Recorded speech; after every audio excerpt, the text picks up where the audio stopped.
সাবুদানার ক্ষীর বানাতে এখানে আমি নিয়েছি সাবুদানা, বাদাম, কিশমিশ, ভাজা সেমই। এখানে আমি নিয়েছি 750 গ্রাম দুধ, যেটা আমি আগে থেকেই ফুটিয়ে রাখছি।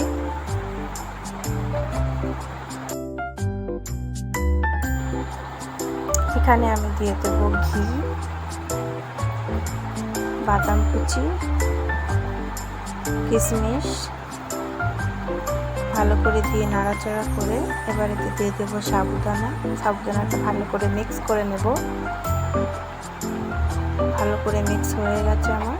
এবার আমি এতে দিয়ে দেব দুধ, যেটা আগে থেকে আমি ফুটিয়ে রেখেছিলাম।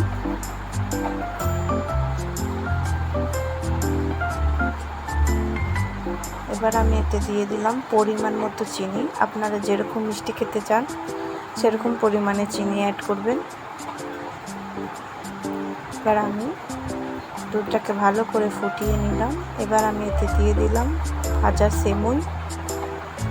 এটাকে 10 থেকে 15 মিনিট স্লো মিডিয়ামে ভালো করে ফুটাতে হবে, যাতে সেমইটা আর সাবুদানাটা সিদ্ধ হয়ে যায়।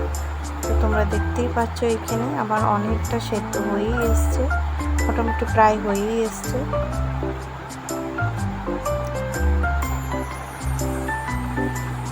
তো আমার ক্ষীর একদম রেডি, সাবুদানার ক্ষীর।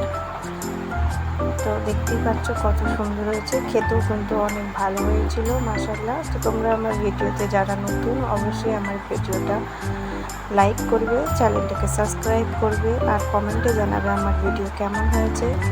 আল্লাহ হাফেজ।